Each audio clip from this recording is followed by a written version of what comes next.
Hello, everybody. This is Terence Moore for Terence's Take for the week of November 12th, 2018. People are missing the point on this Le'Veon Bell situation. Everything that you thought you could have heard about Bell has been said except for one thing. One thing, and it's huge. And I got somebody here that's going to talk about that, and it involves fantasy football. You got to hear this, folks. It involves fantasy football. Now, true confessions. I don't know fantasy football from Fantasy Island. The plane, boss, the plane. In this case, it's the points, man, the points. Jaylon Thompson. Is it about the points? It's all about the points, right, with fantasy football? That's right. It's all about the point. I mean, it's head-to-head, your team versus your opponent's team. Best team wins. What's America? What better way to get it done than actually behind your phone or on your computer watching these games? Yeah. Well, I'll take your word for it. Jaylon Thompson is a young man here. Jaylon Thompson's got a bright future in journalism. He's 23, graduated from the University of Georgia. He was an intern at the Atlanta Journal-Constitution for MLB.com. He works now in Fayette County for the Fayette County News as a sports reporter. But Jaylon's claim to fame at 23 is that he has spent half of his life as the fantasy football expert. Is that right, Jaylon? I won't say all that, but I do know a little thing or two about putting in some players and playing some fantasy football, if you catch my drift. I'm sure you do. And I'm sure that nowadays you have got to kind of pull yourself away from going to the top of Mercedes-Benz Stadium and threatening to jump off because Le'Veon Bell is no longer playing in the National Football League. Hey, for those of you all who don't know, has been in the cave here, okay? Le'Veon Bell has been one of the best, if not the best, running backs in the National Football League. He's spent all 5 of his years with the Pittsburgh Steelers, and he was holding out this year, and he is holding out this year, and he's gone for this year because he didn't like this contract. So now he's going to become a free agent in March of next year, and boy, he's going to make a lot of money, right? But in the meantime, he's costing people a lot of money for fantasy football. He's not playing for the Pittsburgh Steelers. Well, Pittsburgh Steelers don't care because they got James Conner, who's doing almost as well. But Jaylon cares. And Jaylon, tell me what this means for you and other fantasy football guys that Le'Veon Bell is no longer playing in the National Football League for this season. Le'Veon Bell, where do I begin? He's one of the most talented running backs in the NFL. He's a 3-down back. He runs it. He catches it. I mean, he's a star. I mean, in my lifetime, I haven't seen a running back that's like him. But as a guy that plays fantasy football, you want him on your team. Over the last 3 to 4 years, Le'Veon Bell has been the guy. I mean, think of LaDainian Tomlinson, what he did for the Chargers back in the day. Le'Veon Bell did the same exact thing. And in fantasy football, you want to take the best guy first. And this season, you had a choice between Le'Veon Bell or you took Todd Gurley number 1. Guess what? It kind of didn't work out so well if you took Le'Veon Bell. I was in that situation. I took Todd Gurley. He went to Georgia. I went to Georgia. I had to take Todd Gurley. No questions asked. But for people that didn't take Todd Gurley and took Le'Veon Bell, you were banking on him showing up, let's see, maybe in 2 or 3 weeks when the season started. And that didn't happen. So he said, Adam Schefter says, week 8, he might be coming back. That didn't happen. Maybe it's the bye week. Mm-hmm. That didn't happen either. Now it's week 10, and you're like, Le'Veon going to show up? And obviously he didn't. So now you're sitting there with a team that had your number 1 pick, Le'Veon Bell, not there. So if you're playing in a 12 to 14 team league, you're sitting there thinking, all right, I don't have my first round pick. My second round pick, I might take a wide receiver. I don't really have another competent running back. And if I didn't get James Conner off the waiver wire, I'm struggling right now. And that has a big difference because if you're like me, you play fantasy for fun, but you also play for just the thrill of wanting to win. And if you're sitting there at 4 and 5 right now because you don't have Le'Veon Bell and you have mediocre running backs on your team, you're a little bit mad, to be honest with you. Well, let me ask you this. So many things, so many questions. I mean, what is it? Now, first of all, you said something very interesting. You talk about Gurley and you talk about Bell. So I am assuming when it comes to this fantasy football thing that running backs are going to be the better pick than some of the other positions, right? I mean, why did you pick Gurley, besides the fact that you two both went to the University of Georgia? But surely there was another reason why you picked Gurley over Bell, right? That had something to do with whatever, huh? Absolutely, Terrence. Let me educate you a little bit. I seen what you Please. do on Sports Talk on Channel 2. By the way, check that show out, by the way. Terrence does a great job on there. Thank you. When you're thinking about fantasy football, the one thing that you want to look at is points. And as a running back, you get 6 points for a touchdown, and you get 6 points for a receiving touchdown. And you get 1 point per 10 yards. So if a running back has, let's say, 100 rushing yards, that's 10 points right there. He throws in 2 touchdowns. That's 12 points. You're looking at 22 points right off the rip for a normal day for a running back if he has a good game. Now, if you play in a PPR committee, which is points per reception, you have 1 point per catch. So let's say in the case of Le'Veon Bell, let's say he goes off for 100 yards, 2 touchdowns. He has 5 catches for 50 yards. If he does? Yeah. If he does all of that with the 5 catches, 50 yards, and then the 22 points I just mentioned, you're looking at 27 points because you have the 22 and then the 5 for the catches, and then 50 yards for another 5. That's 32 points right there. Wow. And that's a big difference because you have a guy that goes off for 32 points when your whole team is probably averaging around 120, 130 points per game. That's a big chunk of your whole point total that's gone if you don't have him and he's not on the field. Yeah, and the thing is, we're talking to Jaylon Thompson, who is 23, and he has spent literally almost half of his life as a fantasy football guru. Okay, and we're talking about Le'Veon Bell. I mean, here's a guy. He's played 5 years in the National Football League, all for the Pittsburgh Steelers. This is ridiculous, folks. He's averaged 130 yards per game rushing for his entire career. Every time he touches the ball, this guy is producing like 4.3 yards per carry. This guy is a monster. But yeah, here's the thing I want to know, Jaylon, though. I mean, this is a year. Let's forget about the running backs.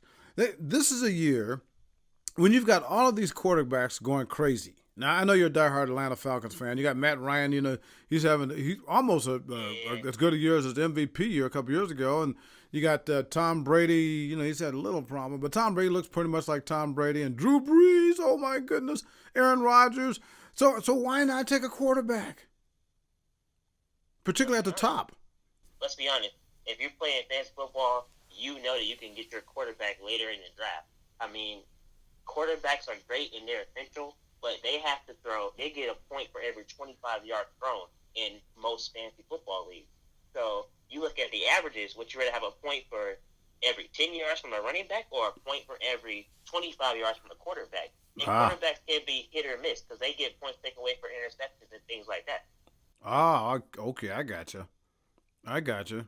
So that being said, who would be, if you do have to take a quarterback, who would be the best quarterback to have right now? Patrick Mahomes.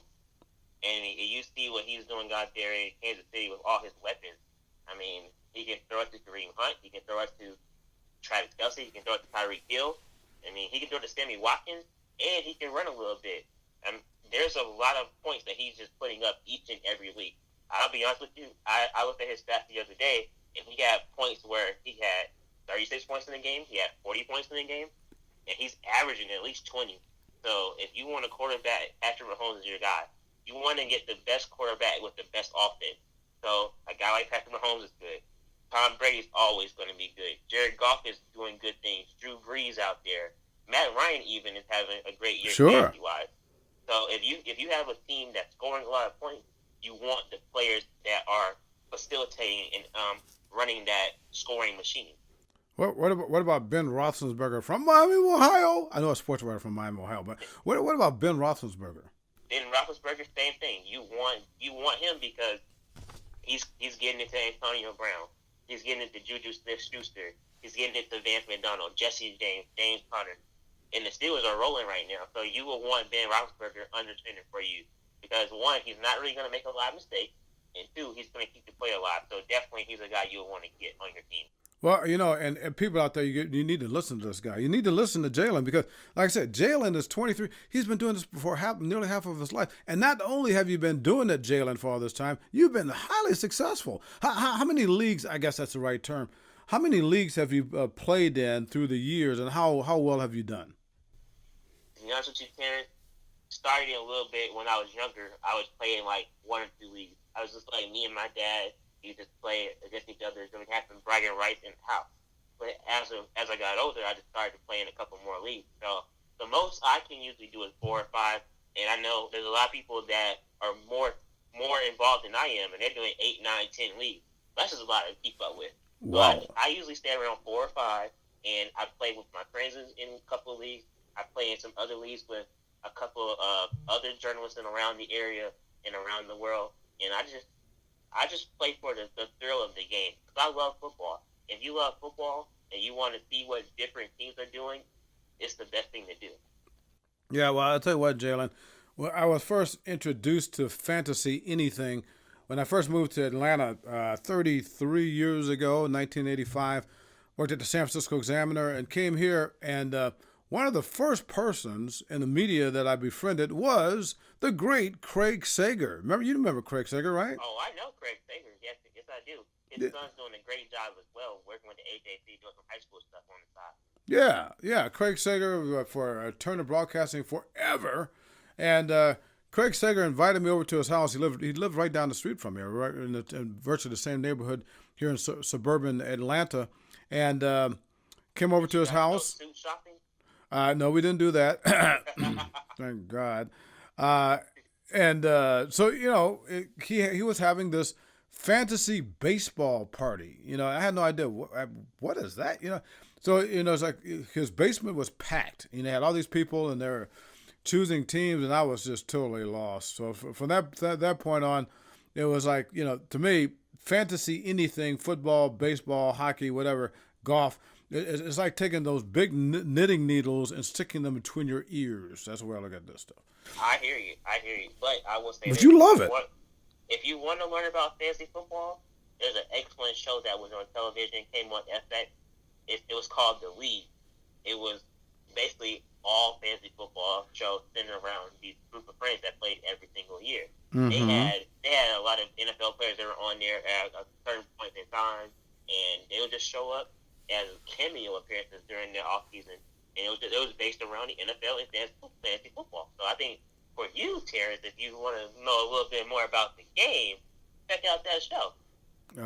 That's not happening. But anyway, let me ask you this. Getting back to Le'Veon Bell here in that situation, and again, this guy's going to be a free agent, and he's going to get paid.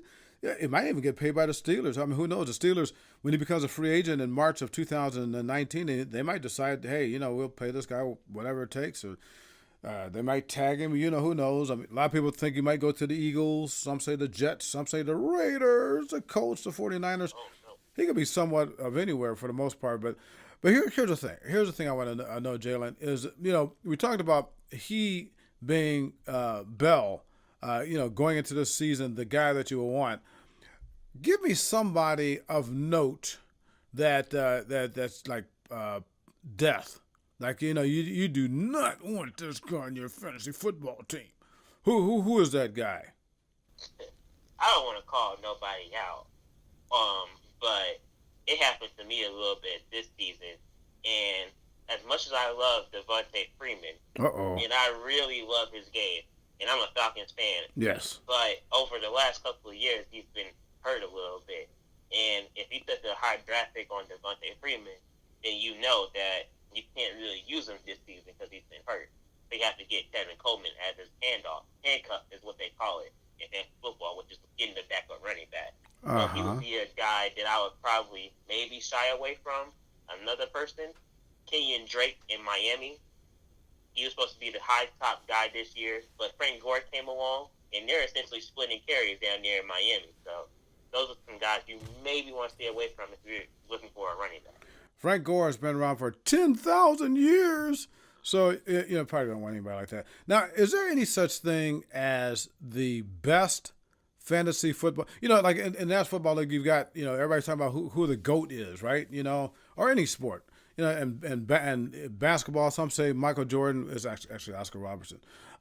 In baseball, there's a debate between Hank Aaron and Willie Mays. It's Hank Aaron. And then in football, I mean, I guess some might say Tom Brady and Joe Montana. It's Joe Montana. But when it comes to fantasy football, is there any such thing as the greatest of all time? Cool. That just depends on when you first started playing fantasy football. Like you said, you knew about fantasy football for around 30 years or so, and that's kind of when it's been around. And with any fantasy sport, so you just look at some of the greats that played.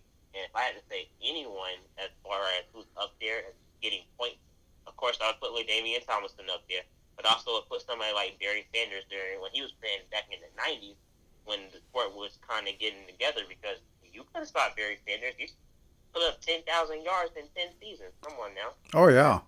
That was impressive. And the way the game has evolved, I think he's someone that you probably would have loved to have on your team. So those two, I think, would have been one of the greatest in fantasy football, because people forget, but Damian Thompson was so great. He was in the MVP discussion for almost a 4 to 5 year run, and he was getting those Chargers up there. So I think he's one of the people that him and Barry Sanders are the two that might be considered the greatest, in my opinion. Mm-hmm. Well, and I guess in wrapping up here, when we look at, again, like I say, I know fantasy anything, and in this case, fantasy baseball has been around for at least 30-something years because of the Craig Sager basement experience that I had way back in the day. What do you see for the future of fantasy football? Is it going to get even bigger? Because, right now, you've got all of these states that are legalizing gambling, and it is gambling, and, in a sense, well, it really is gambling. Is that going to make it more popular, and how do you see fantasy football, say, in 10 years? Oh, it's going to continue to grow. I honestly think so. It's already, gambling is a part of it, and you have daily fantasy sites like DraftKings and FanDuel that are really big and popular among people, and people are winning money off of it. I mean, I've been on DraftKings, and the lowest I saw was for 10 cents you can play in a fantasy draft room with a bunch of other people to try to win money off of it. So I think it's going to continue to grow, especially with, like you said, gambling becoming more popular among sports, and laws are being passed with that. The Raiders going to Las Vegas in a couple of seasons. I mean, football is the epicenter of sports right now. And people can say, oh, it may be basketball because it's more global and whatnot. But I tell you right now, there's nothing more impressive or nothing more that people want to talk about than football on Monday at the water cooler after the Sunday slate of games. You're going to be like, wow, did you see what the Packers are doing to the Seahawks tonight? Or did you see what Patrick Mahomes did? There's always, everybody has a team, a special player that they love, and they're going to want to follow that to the end. So I think football is definitely going to push the fantasy realm further down the line. And that's good for even fantasy basketball, fantasy baseball, fantasy soccer, you name it. I think fantasy football is going to be here to stay for a long time. You have been listening to Jaylon Thompson, who is brilliant. I mean, he's brilliant for a lot of reasons. Yeah, I mean, he's brilliant because he's a fantastic writer. You ought to check out his writing. He's brilliant because he's a very pleasant young man. He's brilliant because he went to the University of Georgia, which right now is fifth in the country in the college football playoff and might be moving up. But here's why he's really brilliant. He's really brilliant because at the beginning of the season, he took Todd Gurley over Le'Veon Bell. Anyway, we'll see you next week for more Terence's Take.